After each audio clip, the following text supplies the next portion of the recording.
Il est 19h50, bonsoir à tous et bienvenue dans ce journal. L'Union nationale des entreprises de télécommunications, qui regroupe les opérateurs de téléphonie mobile, appelle à la levée des frais supplémentaires imposés sur les transactions mobiles par les propriétaires des points de vente. Et dans le dossier des 49 soldats ivoiriens détenus au Mali, vous le verrez, les initiatives se multiplient pour une résolution diplomatique de la crise. L'Union nationale des entreprises de télécommunications, regroupant des opérateurs de téléphonie mobile comme Orange, MTN et Move Africa, a appelé au retrait des frais supplémentaires de 100 francs CFA imposés sur les transactions mobiles par les propriétaires des points de vente. Décision qui avait été prise au sortir d'une grève de plusieurs jours de ces derniers sur l'ensemble du territoire. L'une est-elle d'y rester ouverte à une discussion constructive et responsable? Nadia Eja. C'est un nouvel épisode dans la crise entre les propriétaires de points de vente et les opérateurs de téléphonie mobile. Dans un communiqué publié récemment, ces derniers décrivent les frais de prestation de services de 100 francs fixés par les PDV à la fin de leur grève. Les partenaires historiques des points de vente, conscients de la situation de précarité ambiante, rappellent qu'ils ont toujours supporté les points de vente, invitent les membres du collectif à la retenue et les exhortent à ne pas entraver le bon fonctionnement de leurs agences. Appel au retrait des frais de prestation venant en sus des frais de commission. Des propos qui ont tout de suite fait réagir le collectif des PDV. Pour eux, ce montant à payer par les clients plus des frais de commission de 1% est nécessaire pour la survie de leurs activités. Les mêmes clients payaient 600 francs sans se plaindre. Mais aujourd'hui, où les opérateurs, sans nous concerter, sans demander notre avis, c'est eux qui ont toujours fixé les frais des opérations. Ils ne nous ont jamais conviés à une table pour dire « vous êtes nos partenaires ».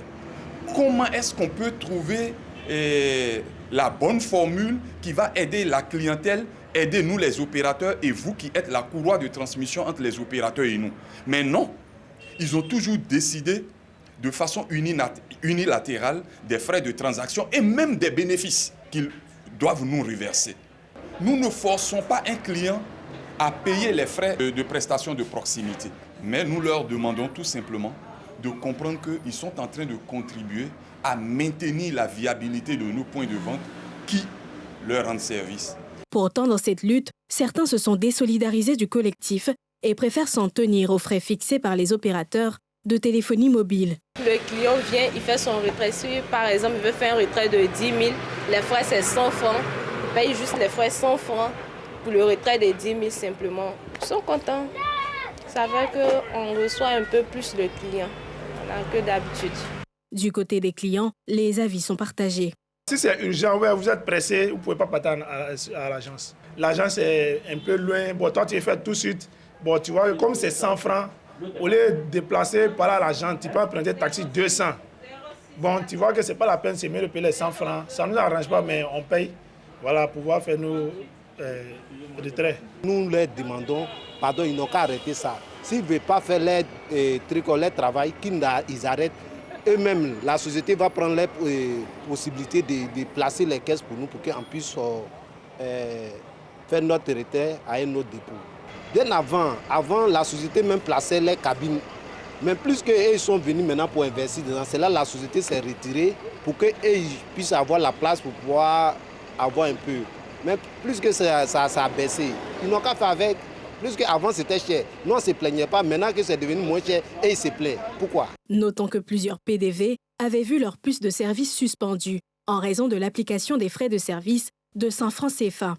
Selon le syndicat national des propriétaires de points de vente Mobile Money de Côte d'Ivoire, ces puces ont toutes été rétablies. Des deux côtés, on dit rester ouverts aux négociations qui pourtant tardent à venir. Alors que Bamako joue désormais la carte judiciaire dans l'affaire des 49 soldats ivoiriens, les initiatives pour un règlement diplomatique se multiplient. Le président sénégalais Macky Sall, président en exercice de l'Union africaine, a été reçu en audience par la junte malienne. Le monde de la culture, lui aussi, s'implique tant côté malien qu'ivoirien. Des appels à une résolution diplomatique qui reste pour le moment sans succès. Les 49 soldats ivoiriens détenus depuis plus d'un mois à Bamako ont été inculpés et écroués. Accusés de tentative d'atteinte à la sûreté de l'État, Ils ont été placés sous mandat de dépôt depuis une semaine. Abidjan assure pourtant que les mises en cause étaient en mission pour l'ONU, dans le cadre d'opérations de soutien logistique à la MINUSMA, mission des Nations Unies au Mali, et exige leur libération. La négociation semble pour l'instant la voie privilégiée pour obtenir la libération de ces 49 soldats arrêtés le 10 juillet, à leur arrivée à l'aéroport de Bamako. La diplomatie togolaise, qui joue le rôle de médiateur entre la Côte d'Ivoire et le Mali, n'a toujours pas réussi à trouver une solution à cette crise. Selon une source proche des discussions, celles-ci ont buté sur certains points. D'où le retour judiciaire en force dans le dossier. Pour prêter main forte à Lomé, le président sénégalais Macky Sall, président en exercice de l'Union africaine, s'est rendu lundi dernier à Bamako, où il a été reçu par le chef de la junte malienne, le colonel Assimi Goïta. Je suis venu saluer le président Goïta et lui apporter donc ce soutien et en même temps lui demander des facilités par rapport à ce contentieux avec les militaires ivoiriens dans le cadre d'une solidarité africaine, de trouver des solutions africaines. Bien sûr, j'ai bien noté la disponibilité qu'il m'a dit, sa disponibilité à dialoguer. Du côté d'Abidjan, la rue commence à gronder. Des voix se font entendre pour réclamer la libération de ces soldats. Nous demandons à l'opinion nationale et internationale d'intervenir afin que cette histoire soit réglée de façon diplomatique. Mais l'organisation de ce matin, c'est pour demander à la junte militaire que la jeunesse ivoirienne, la population ivoirienne a décidé de prendre sa responsabilité et que c'est ensemble, en tant qu'Ivoiriens, nous devons accompagner le président Alassane Ouattara pour le règlement pacifique de cette question. Le monde de la culture commence à être affecté par cette situation. Des acteurs donnent de la voix pour un règlement rapide et pacifique de la crise. J'appelle à une solidarité entre les acteurs culturels, à une solidarité surtout. On peut même se retrouver sur des plateformes, peut-être pour les artistes chanteurs. Pourquoi ne pas peut-être entrer en studio et sortir quelque chose? Et les promoteurs d'événements, pourquoi ne pas réfléchir dès maintenant à créer des plateformes là où des artistes maliens, des promoteurs maliens vont se retrouver pour échanger afin de laisser un message d'ensemble et ensemble. Dans une telle situation, il faut éviter d'attiser les tensions. Et je pense que les artistes qui sont suivis par beaucoup de personnes, les artistes ivoiriens et maliens, gagneraient à emboucher cette trompette de la paix. Là. Pourquoi pas aujourd'hui, après tout ce qui s'est passé, avoir un single en featuring de Bordeaux Likoufa Sidiki Diabaté qui appelle à la paix entre le Mali et la Côte d'Ivoire. J'ai une très grande histoire avec la Côte d'Ivoire. Mon père et ma maman, paix à leur âme, se sont mariés à Bouaké. Ma grand-mère maternelle était mariée au chef de griot de Bouaké, Feu Almami Sissoko. Tous les premiers enfants de la famille Diabaté sont nés en Côte d'Ivoire. C'est une histoire. C'est très important qu'on se comprenne, que les réseaux sociaux fassent très attention, qu'on laisse les dirigeants aller à la table de négociation pour qu'ensemble, qu'il y ait une porte de sortie rapidement à ce malentendu. Cette affaire illustre les tensions entre le Mali et la Côte d'Ivoire, accusés par Bamako d'avoir incité ses partenaires ouest-africains à durcir les sanctions contre les militaires maliens, auteurs de 2 coups d'État depuis 2020. Sanctions finalement levées début juillet.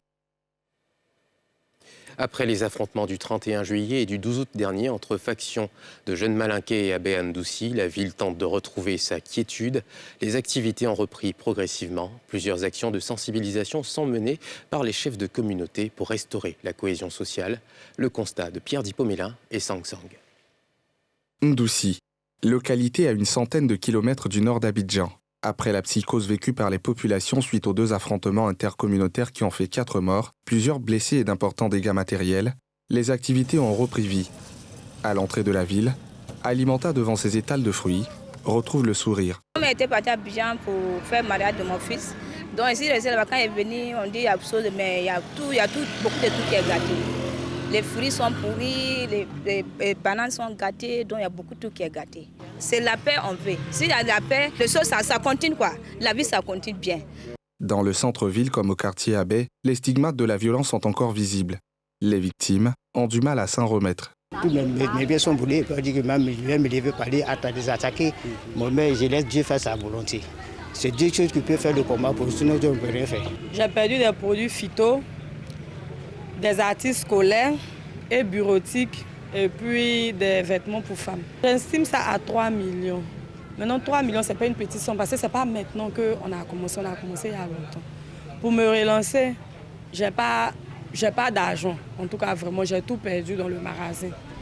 On espère, on demande pardon au gouvernement de nous venir en aide. Au début, c'était un peu difficile, parce que quand tu viens et puis tu vois ton magasin incendié, tu ne peux pas t'asseoir, tu ne fais que pleurer. Mais maintenant, bon, on a pris un peu la vie du bon côté. Je viens m'asseoir à côté de mes voisins. On essaie de papoter un peu pour oublier un peu ce qui s'est passé. Le couvre-feu institué de 19h à 6h du matin a été levé. Mais cette accalmie précaire ne rassure pas tout le monde. C'était vraiment difficile. On n'a pas pu travailler. Quand on sort, c'était compliqué. Bon, jour dans ça, on a perdu un collègue même. Donc c'était difficile sur nous. On a peur que non, on arrive dans un coin, on nous agresse. Et toi, comment ici les chauffeurs de moto-taxi? Ndoussi est toujours sous haute surveillance. Les actions de sensibilisation des chefs de communauté, organisées en comité de paix et de cohésion, se multiplient. Aujourd'hui, une mission d'écoute et de sensibilisation à la paix du médiateur de la République rencontre ce comité pour s'enquérir des causes profondes de ces récurrents affrontements entre factions de jeunes sur fond de contrôle du marché de la drogue. Plusieurs autorités se sont succédées ici en Ndoussi pour, n'est-ce pas, sensibiliser les populations. La démarche du médiateur de la République est de venir écouter les différentes populations, les différentes communautés, toutes les parties prenantes, savoir les causes profondes de la crise qui a secoué Ndoussi et, n'est-ce pas, faire des recommandations pour que la paix soit davantage renforcée ici en Ndoussi. Évidemment, il y a eu la question de la drogue qui a été donc indiquée au niveau de la jeunesse, mais également, vous savez que en général, quand il y a des affrontements, c'est toujours lié à des ressentiments, à des frustrations que certaines populations, certaines communautés ont pu peut-être ressentir. Et donc, nous sommes en train de creuser pour essayer de voir qu'est-ce qui a pu causer cela. Si effectivement, on vit dans la peur, jusqu'au jour d'aujourd'hui, on ne sait pas qui est tapis dans l'eau. Mais on sait qu'il y a des gens qui sont tapis dans l'eau. Si je vous dis que c'est des jeunes malinqués qui sont en Ndoussi qui ont brûlé ces magasins, c'est faux. Ou alors c'est des jeunes abbés qui sont en Ndoussi qui ont brûlé ces magasins. C'est des gens qui sont déportés d'ailleurs. C'est des conflits entre jeunes qui s'est embrasé et vraiment ça a causé beaucoup de désolation au sein de la population. Notamment des maisons incendiées, des pertes en vies humaines et puis des magasins aussi incendiés. Nous avons connu la culture jusqu'à maintenant. Et je pense que les sources du conflit sont en train d'être recherchées pour ne pas que nous puissions revivre ces mêmes situations en Ndoussi. Dans la quête du vivre ensemble, les religieux sont aussi mis à contribution. L'emplacement géographique de l'église catholique à Ndoussi est malheureusement la cible des différentes manifestations. Donc si nous, en tant que guides, nous n'apaisons pas nos fidèles, cela risque de générer d'autres conflits. Nous les imams, notre rôle, c'est de sensibiliser la jeunesse, surtout dans cet affrontement qui vient de se passer. On ne faisait que sensibiliser la jeunesse et qu'ils n'ont qu'à mettre la balle à terre. Puisque riposter à celui qui t'a fait du mal, ça peut faire enflammer le village du feu. Alors cela ne sert à rien. Si on est ensemble comme des frères et sœurs, et la cohésion sociale qui règne entre nous et la fraternité, si on est ensemble, rien de tel. Plus de 200 personnes ont été interpellées pour nécessité d'enquête. En attendant, l'identité des agresseurs reste la grande inconnue. Le conseil municipal de la mairie d'Adjamé vole au secours des jeunes non scolarisés, déscolarisés, sans emploi et sans qualification. Un fonds de 50 millions de francs CFA est mis à leur disposition à cet effet dans le cadre du programme communal des jeunes. Les inscriptions des candidats pour bénéficier de ce fonds ont démarré ce lundi dans les locaux de la mairie d'Adjamé. Mardoché Kwasi et Mathurin Badé. Joël Tandoundou, jeune déscolarisé sans qualification résidant au quartier Mirador dans la commune d'Adjamé, squatte les abords de cette rue pour sa petite activité de vente de friperie. En vue de formaliser cette activité et lui donner plus de contenu, Il s'est rendu ce lundi à la mairie d'Adjamé pour postuler au Fonds communal des jeunes. Il espère obtenir un prêt de 600 000 francs CFA pour booster son projet. Je suis venu par rapport au programme des jeunes, par rapport au projet de financement pour le prolongement de mon commerce, c'est-à-dire l'augmentation de ma marchandise, de mes produits au sein de la commune d'Adjamé. J'ai demandé 600 000 francs pour pouvoir agrandir mon commerce et rembourser ça dans un bref délai. L'appel à candidature lancé par les autorités municipales a drainé du beau monde dans la cour de la mairie où se déroulent les inscriptions. C'est une bonne initiative pour nous les jeunes parce que ça permet à être indépendant. Le Fonds communal pour les jeunes est un instrument financier du programme communal des jeunes qui s'adresse aux jeunes de 18 à 40 ans de nationalité ivoirienne résidant dans la commune d'Adjamé. Les projets retenus bénéficieront de prêts dont les montants varient de 200 000 à 1 million de francs CFA.